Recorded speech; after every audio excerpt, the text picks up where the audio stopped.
Good evening po. Welcome again sa ating pong prayer meeting. It's July 28, Merkulis po. This is our prayer meeting. Ako po'y nagagalak at muli po kayong makasama sa pag-aaral po ng salita ng Panginoon. Sige po, kung meron po tayong Biblia, ay makibukas po kayo sa akin sa libro ni Juan, sa talatang 16, kabanata 16. John chapter 16, verse 16. Jesus went to say, "In a little while, you will see me no more, and then after a little while, you will see me." Verse 17. At this, some of his disciples said to one another, "What does he meant by saying, 'In a little while, you will see me no more, and after a little while, you will see me?" And because I am going to the Father, they kept asking, "What does he meant by a little while? We don't understand what he is saying." May God bless the reading of His Word. Amen. Tayo po'y mananalangin. Taas po natin ang ating dalawang kamay at lumapit po tayo sa Diyos. Amang banal, salamat sa mga oras na ito na kahit maulan, ay kasama ka namin. Kasama namin ang iyong banal na Espiritu. Huwiin mo ang mga gumugulo sa aming mga isipan. Hayaan mo na maintindihan namin ito sa aming pag-aaral ng iyong salita at ipamuhay, Panginoon. Ikaw po ang aming kalakasan. Ikaw ang nagsabi, kailanman hindi mo kami iiwanan, kailanman hindi mo kami pababayaan. Pagpalain mo ang aming pagbubulay-bulayan, ang aming pag-aaralan ng iyong salita. Sa pangalan ni Jesus, lahat po na anak niya magsabing, Amen and Amen. Amen. Our topic is all about your grief will turn to joy.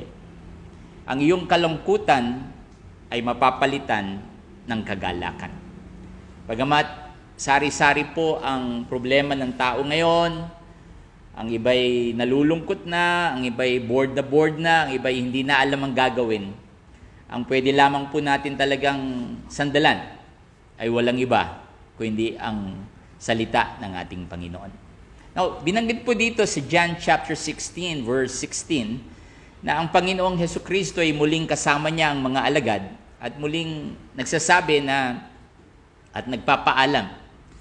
At madalas ko ngang sabihin, isa po sa problema po ng mga alagad, they were slow learner. Mabagal umintindi, mabagal magets. Minsan para tayo, ilang beses na tayong sinabihan ng salita ng Diyos, pero patuloy pa tayong gumagawa ng hindi nararapat. Kaya masasabi rin natin sa ating sarili that we are slow learners. Hindi agad magets, hindi agad makasunod sa ating Panginoon. Now dito, sinabi ng Panginoon, "In a little while," sa verse 16, "you will see me no more." Sa saglit, ay hindi na ninyo ako makikita, pero in a little while ulit, you will see me. Kaya, nung mga kasama niya na mga alagad ay lalong naguluhan. Ano ba itong sinasabi ng Panginoon? Na makikita namin siya, hindi na, pero maya-maya ay makikita pa rin at babalik siya sa kanyang ama. So they keep asking themselves kung ano ba ito. At sabi nila sa verse 18, "We don't understand." Hindi namin maintindihan, Panginoon. So, ang pwede po talagang magbigay ng talino sa pag-aaral ng salita ng Panginoon, hindi kung saan tayo graduate na school, no? O sino man ang teacher natin, o guro, o professor. Kundi ang banal na Espiritu ng Panginoon. Yan ang ating gabay. Ang Holy Spirit. Kaya, in verse 19, sinabi po ni Jesus sa kanila, "Are you asking one another what I meant?" Kayo ba'y nagtatanungan kung anong ibig ko sabihin na hindi na niyo ako makikita mamaya at maya-maya ay makikita naman niyo ako. Now, sabi po ng Panginoon sa verse 20, ito po, tingnan niyo, John 16:20, "Very truly I tell you, you will weep and mourn." Kayo'y luluha at iiyak while the world rejoices. Luluha, iiyak, maraming ganyan. Maraming nagtatanong sa akin, may mga prayer requests at maraming matitinding nangyari sa kanilang buhay. Umiyak sila o lumuha sila at umiiyak. Pero, and the world rejoices. Ang mundo'y nagagalak sa mga ganitong sitwasyon. But we cry, lumuluha at umiiyak po tayo. Pero ang pangako ng Panginoon, you will grieve. Ang iyong kalangkutan, ay papalitan ng Diyos ng kagalakan. Sabi mo yan sa katabi mo, yung kalungkutan mo ay papalitan ng Diyos ng kagalakan. Ang Diyos ang nagsabi niyan, hindi po si Pastor James. Ang Panginoon ang magbibigay sa atin ng kagalakan. Di po ba ang trabaho minsan? Pag hindi ka na masaya, mahirap pumasok. Ang relasyon na hindi na masaya, mahirap nang dumiretso. Himalala lang po ng Diyos ang pwedeng gumawa ng himala doon sa mga ganong relasyon. Kaya dito, ang example ng Panginoon ay in verse 21, katulad ng isang babae na mag-give birth na, manganganak na. At yung pain niya ay sobrang pain, sobrang sakit. Di ba? Ang isang babaeng nanganganak, 50-50. Yung isang paa niya ay nasa buhay, na isang paa niya ay nasa hukay. Kaya 50-50 pag ang babae nanganganak daw po. Pero afterwards, na maramdaman niya ng pain. Maraming ganyan tao ngayon, mga Kristiyano, na pain ang buhay ngayon. Hirap na hirap. Sabi dito, parang babaeng manganganak, ang tindi-tindi ng pain. Pero pagtapos niyang manganak, nag-overjoy siya dahil naipinanganak na niya yung bata. Yung sanggol na minimiti niya for 9 months. Na ibinigay ng Diyos. Amen? Kaya lahat po tayo dapat matuwa na tayo'y ibinigay ng Diyos, binigyan tayo ng pag-asang mabuhay. Bagamat siguro may mga pagsubok, may mga problema tayo. Yung katabi mo, matindi ang problema. Minsan feeling mo, ikaw na ang may malaking problema sa buong mundong ito. Pero hindi po, lahat tayo may problema, hindi lang halata. Dahil ang sinasandalan natin ay walang iba kundi ang ating Panginoon. Amen? Ano man yan? Ano man yung ginagawa mo? Yung itsura mo? Yung trabaho mo? Yung pag-aaral mo? Yung ginagalawan mo? Magpasalamat ka sa Panginoon dahil binigay niya tayo ng pagkakataong mabuhay dito. Now, sabi dito sa verse 22, so with you, now is your time of grief. Sa atin daw po, oras daw ng kalungkutan, malungkot. Ito yung nagpapaalam na ang Panginoon, naalis na siya. Minsan, ang sitwasyon mo ay nakalulungkot rin.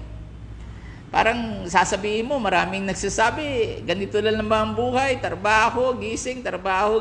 Parang bored na. Pero I'm telling you, sabi ng Panginoon, siguro kalungkutan ang iyong nadadama. Pero papalitan ko ito ng kagalakang nagmumula sa Diyos. Joy. Sabi mo nga sa katabi mo, kagalakan.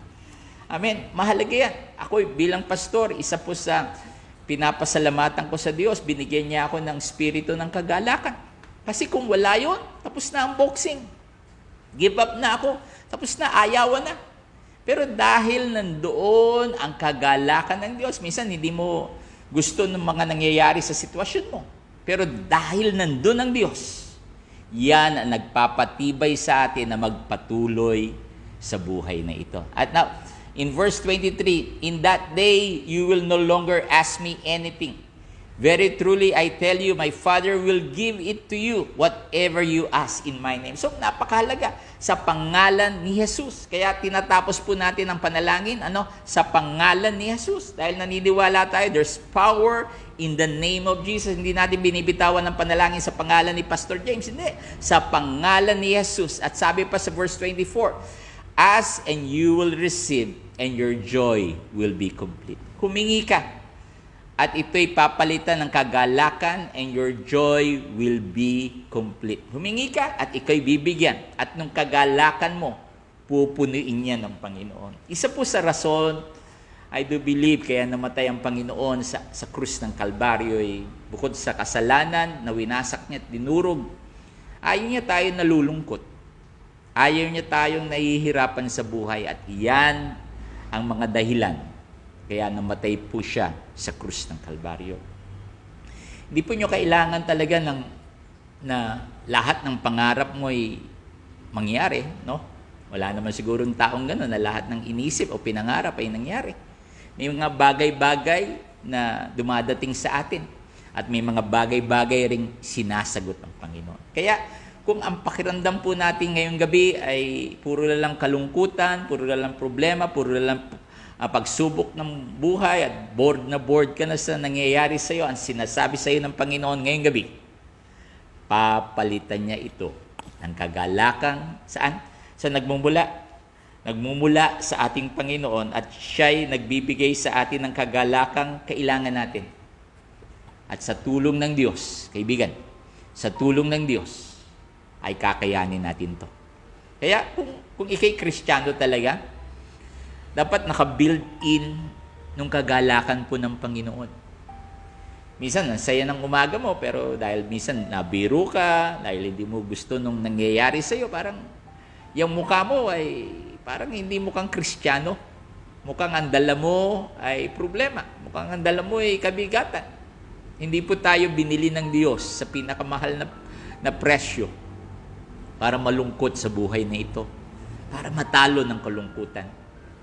Tinalo niya pati kalungkutan ng ating buhay. At sabi nga, kung ano man ang ating hingin sa kanyang pangalan, ay ibibigay ng Panginoon ito at papalitan niya ang kalungkutan natin ng kagalakang nagmumula sa ating Panginoon.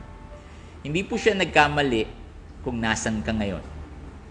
Diyan sa trabaho mo, diyan sa kinuha mong kurso, diyan sa pamilya mo, hindi po. Minsan maraming tao akala nagkamali ang Diyos, bakit sila nandun? No. Iniligay ka diyan ng Panginoon. Diyan saan mo yan? Sa bahay mo, sa trabaho mo, sa pag-aaral mo, sa iyong sitwasyon para mabuhay at mamunga. Yang kalungkutan mo, yan mga hindi mo maintindihan, parang mga alagad, Lord, bakit ganito? Ba't nangyayari ito? Ba't kailangan ganito? Maiintindihan mo yan kung patuloy kang susunod at maniwala sa Diyos. Huwag ka pong umayaw. Minsan, anytime, baka mag-declare ng lockdown muli sa NCR Plus ang government. We never know. Pero parang ganun eh. Dahil sa Delta variant na ito, na nating nadadama. Pero ang sabi ng Diyos, anak, hawak ko ang buhay mo. Ako ang author niyan. Ako ang executive director. Executive producer ng buhay mo. So, wag kang mag-alinglangan. Wag kang matakot na baka daw merong mga tinatawag na matatakot dahil sa mga sitwasyon ngayon. May hinahawakan tayo ng Diyos at kailanman hindi niya po tayo pababayaan. Tayo po'y mananalangin. At isa po sa hinahanap po ng Diyos sa panalangin ay nagtitiwala sa Kanya. Handang magbago. Handang i-focus, Lord. Ito sinasabi ng iyong salita. At sa kalungkutan ko'y papalitan mo ng kagalakan. Dapat nga po, ang Kristiyano na ang pinakamasayang tao sa balat ng lupa. Hindi doon sa mapera, hindi doon sa nakapunta doon sa lugar na yun, hindi doon sa naabot ng pangarap. Hindi, ang Kristiyano, ang pinakamasayang buhay dito sa mundo dahil kasama po natin ang Panginoon. Taas po natin ang ating dalawang kamay. Tayo po'y manalangin sa Diyos. Amang banal, salamat sa iyong salita. Marami ang nalulungkot. Marami ang bored na sa buhay at para bagang gusto nang kumawala. Ikaw ang totoong kalayaan. Hayaan mo na lagi naming hanapin ang kalooban mo, ang gusto mo. At doon lamang kami lalaya. Turuan mo kaming sa aming kalungkutan na ito, sa sitwasyon naming minsan down, minsan hirap na hirap. May pag-asa sa aming Panginoon. Nandiyan ka parati. May mga tao, Panginoon, na may sakit, may bayarin, may mga sirang relasyon, may na-aksidente, may mga transaksyon, may mga negosyo, may mga trabaho, may naghahanap ng trabaho, mga nag-aaral, nag-iisip ng pang-tuition, nag-iisip ng budget, na pambili. Ang daming problema ng tao. Pero iisa lang po ang kasagutan ng problema namin. Ikaw, Panginoon. Mahabag ka sa amin. Huwag naming tingnan ang sitwasyon, talo kami. Kundi ang sitwasyon na ito ay aayusin ng Diyos. At dahil kasama ka namin, hallelujah, dahil kasama namin ang aming Panginoon, may pag-asa po ang aming buhay. Sinabi ng iyong salita, if we ask, we will receive, and our joy will be complete. Sinabi mo, humingi kami at bibigyan mo kami. at aming kagalakan ay pupuunan mo. You will fulfill it, yung kagalakan totoo, na ikaw ang dahilan ng buhay na ito. Salamat. At lagi ka nandiyan kahit maulan ang napakaraming bahagi ng aming bansa. Naway ang kabaliktaran naman, Lord, we ask na umulan ng pagpapala sa iyong mga anak. Yes, Lord. Hindi ka sinungaling, hindi ka patay na Diyos, hindi ka biging Diyos. Posibleng uulanin na kami ng pagpapala mo, ng himala mo, ng iyong signs and wonders. Dahil anak mo kami, Panginoon. Salamat sa mga nakikinig ng live stream na ito. Ano man ang kanilang mga pangangailangan, Panginoon, ay patuloy mong ibigay dahil ikaw ang Diyos na maaasahan namin. Salamat! Salamat sa tagumpay na patuloy mong ibinibigay sa amin. Thank you, Lord. Sa pangalan ng Ama, ng Anak, at ng Espiritu Santo, lahat po tayo magsabing, Amen and Amen. Amen. Again, thank you for being with us. At naway itong salita po ng Diyos, hindi lang papasok sa ating tenga at lalabas sa kabilang tenga. Naway maging buhay po ang Diyos, ang kanyang salita sa atin. And I'm telling you, habang nag-aaral po tayo, we're hearing the Word of God, yung ating pananampalataya, mapapansin nyo, yung ating pananampalataya ay magiging matatag lalo. At magiging masaya ka. Sasabihin mo one day, ang sarap pala ng buhay. Bakit? Dahil may Panginoon na patuloy na umaalalay sa atin. Again, I'm Pastor James Lagasca. Thank you for watching the live stream of Light of Life Foursquare Church. Again and again, the Lord loves you and the Lord cares for you. Magandang gabi po. Enjoy your evening. At sa ating pagpapahinga mamaya, hanggang bukas, napakabuti at napakabuti na nating Panginoon. God bless po.